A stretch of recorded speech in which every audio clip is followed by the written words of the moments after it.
Cordial saludo. Soy Óscar Alberto Jaramillo Álzate. Continuando con esta serie de vídeos sobre el análisis de circuitos con software. Solucionaremos un circuito de corriente alterna usando fasores. En física e ingeniería, un fasor, acrónimo del vector de fase, es un número complejo que representa una función sinusoidal cuya amplitud, A, frecuencia angular, omega, y fase inicial, phi, son invariantes en el tiempo.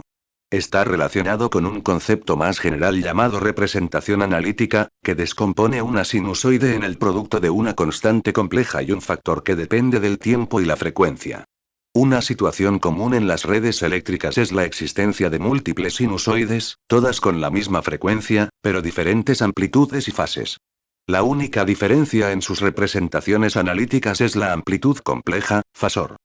Una combinación lineal de tales funciones se puede factorizar en el producto de una combinación lineal de fasores, conocida como aritmética fasorial, y el factor dependiente del tiempo, frecuencia que todos tienen en común. El origen del término fasor sugiere con razón que un cálculo esquemático, algo similar al posible para los vectores, también es posible para los fasores. Una característica adicional importante de la transformada fasorial es que la diferenciación e integración de señales sinusoidales, que tienen amplitud, período y fase constantes, corresponde a operaciones algebraicas simples en los fasores. La transformada fasorial permite así el análisis, cálculo, del estado estacionario de circuitos de corriente alterna, RLC, resolviendo ecuaciones algebraicas simples, aunque con coeficientes complejos, en el dominio fasorial en lugar de resolver ecuaciones diferenciales, con coeficientes reales, en el dominio del tiempo. Pasando por alto algunos detalles matemáticos, la transformada fasorial también se puede ver como un caso particular de la transformada de Laplace, que además se puede usar para derivar, simultáneamente, la respuesta transitoria de un circuito RLC. Sin embargo, la transformada de Laplace es matemáticamente más difícil de aplicar y el esfuerzo puede no estar justificado si solo se requiere un análisis de estado estacionario. Un fasor es un número complejo en forma polar que se puede aplicar al análisis de circuitos. Cuando traza la amplitud y el desplazamiento de fase de una sinusoide en un plano complejo, forma un vector de fase o fasor. También puede pensar en un fasor como un vector giratorio. A diferencia de un vector que tiene magnitud y dirección, un fasor tiene magnitud, v, y desplazamiento angular, phi. Mide el desplazamiento angular en sentido antihorario desde el eje x positivo. Los fasores, que describe con números complejos, encarnan la amplitud y la fase de una tensión o corriente sinusoidal. La fase es el desplazamiento angular de la sinusoide, que corresponde a un desplazamiento de tiempo t sub 0. Para establecer una conexión entre números complejos y ondas seno y coseno, necesita el exponencial complejo, e elevado a la j teta y la fórmula de Euler. El lado izquierdo de la fórmula de Euler es la forma fasorial polar y el lado derecho es la forma fasorial rectangular. Puede escribir el coseno y el seno de la siguiente manera. Coseno de teta es igual a la parte real de e elevado a la j teta. Seno de teta es igual a la parte imaginaria de e elevado a la j teta. En general, para las sinusoides que se muestran aquí, tiene una amplitud, v sub a, una frecuencia en radianes omega y un cambio de fase, phi. Dado por la expresión, v de t. Debido a que la frecuencia en radianes, omega, permanece igual en un circuito lineal, un fasor solo necesita la amplitud, v sub a y la fase phi. Para adoptar la forma polar. La notación fasorial, también conocida como notación de ángulos, es una notación matemática utilizada en ingeniería electrónica e ingeniería eléctrica. Por ejemplo, v ángulo de phi puede representar el vector, v coseno de phi, v seno de phi. O el número complejo v coseno de phi. Más j v seno de phi. Igual a e elevado a la j phi. Un vector cuyas coordenadas polares son magnitud v y ángulo phi. Se escribe v ángulo de phi. El ángulo puede expresarse en grados con una conversión implícita de grados a radianes. El circuito consta de una fuente sinusoidal de amplitud 120 voltios, y frecuencia angular de 300 radianes por segundo. Es decir, una frecuencia de 47.74 Hz.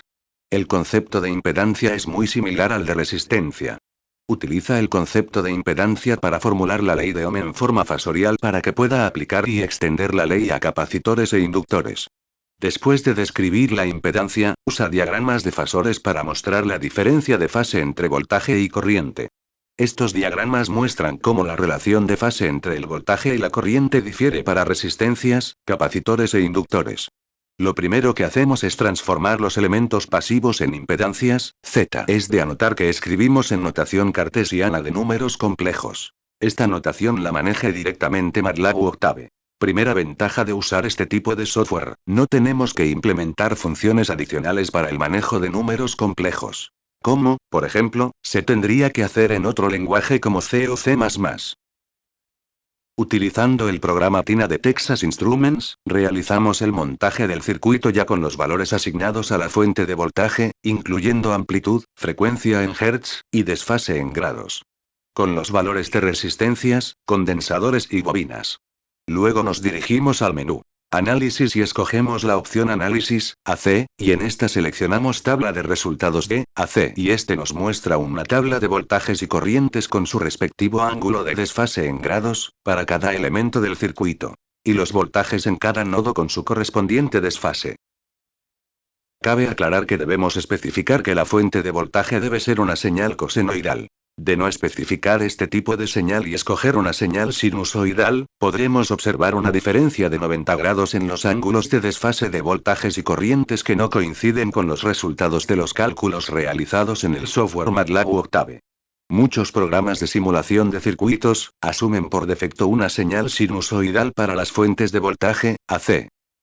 Ahora, para resolver nuestro circuito, procedemos a reducirlo como si se tratara de un circuito resistivo, pero utilizando impedancias.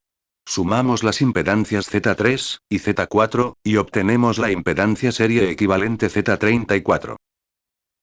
Procedemos a realizar la impedancia equivalente Z234, de las impedancias en paralelo Z2 y Z34. Por último, obtenemos la impedancia serie Z equivalente, de las impedancias en serie Z1 y Z234. Ahora, procedemos a hallar la corriente I1, dividiendo el voltaje de la fuente por la impedancia Z equivalente. A partir de este punto, procedemos a expandir nuestro circuito para hallar los demás valores faltantes. Expandimos la impedancia Z equivalente en Z1 y Z234. Podemos hallar la caída de voltaje sobre la impedancia Z234, que es igual al voltaje del nodo, V2. Expandiendo la impedancia Z234, en Z2 y Z34.